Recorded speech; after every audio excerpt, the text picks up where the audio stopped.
ഉപയോഗിച്ചിട്ട് ഇതിന്റെ പ്രതിയെ കണ്ടെത്തുമെന്നുള്ളത്. എന്റെ AI ടൂൾ സർക്കാരിന്റെ പണി മുടക്കിയോ? എന്താ ഇതുവരെ അടിച്ച ആളെ കണ്ടെത്താത്തത്? എന്താ നടപടി എടുക്കാത്തത്? റൂറൽ SP-യുടെ ആ സ്റ്റേറ്റ്മെന്റിന് ആരുടെ ഭീഷണിക്ക് വഴങ്ങിയായിട്ടാണ് പോലീസ് മുന്നോട്ട് പോകാതിരുന്നത്? ഞാൻ നിങ്ങളുടെ വാർത്തകൾ കണ്ടു. ആ അന്വേഷണം അവസാനിപ്പിച്ചു. എന്താ മരവിപ്പിക്കാൻ കാരണം? എന്തിനു വേണ്ടിയാ അന്വേഷണം മരവിപ്പിച്ചത്? അപ്പൊ അതിന്റെ പൊളിറ്റിക്കൽ ഇന്റർഫിയറൻസ് ആണ്. AI ടൂൾ ഉപയോഗിച്ച് കുഴപ്പമുണ്ടാക്കിയത് ആരാണെന്ന് കണ്ടെത്തുമെന്ന് റൂറൽ SP പറഞ്ഞതിന്റെ തൊട്ട പുറകെ അത് കണ്ടെത്തരുത്, അത് പുറത്തുവിടരുതെന്നുള്ള CPM-ന്റെ പൊളിറ്റിക്കൽ ഡയറക്ഷൻ ഗവൺമെന്റിൽ ഇരിക്കുന്നവർ കൊടുക്കുന്നതിന്റെ പേരിലല്ലാതെ AI ടൂൾ പണി മുടക്കിയതാണെങ്കിൽ ഇവർ പറയണം.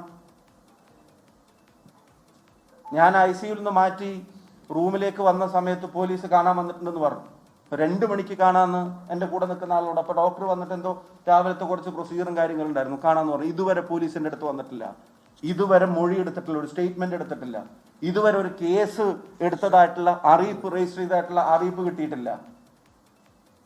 അപ്പൊ അതൊക്കെ ചെയ്യുമെന്ന് പ്രഖ്യാപിച്ച റൂറൽ SP-യുടെ വീഡിയോ പുറത്തു വന്ന ശേഷം പിന്നെ ആരുടെ ഇടപെടലാണ് ഇത് ചെയ്യരുതെന്നുള്ള നിർദ്ദേശം ആരാണ് കൊടുത്തത്? എന്ന് വെച്ചാൽ ഇത് അവിടെ ഉണ്ടായിട്ടുള്ള ഒരു വയലൻസിനെ അടക്കി നിർത്താൻ ഉണ്ടായിട്ടുള്ള അക്രമം അല്ല. ഇത് പോലീസ് ബോധപൂർവം സൃഷ്ടിച്ചതാണ്. അതിന് പൊളിറ്റിക്കൽ ഡയറക്ഷൻ ഉണ്ടായിരുന്നു എന്നുള്ളത് ഉറപ്പാണ്. ലോകത്തെവിടെയായാലും ഏത് സമയത്തും 24 വാർത്തകളും ഓഗ്മെന്റഡ് റിയാലിറ്റി പാക്കേജുകളും എക്സ്പ്ലെയിനറുകളും വിശദമായി കാണാൻ ഞങ്ങളുടെ YouTube ചാനൽ നിങ്ങൾക്ക് സബ്സ്ക്രൈബ് ചെയ്യാം.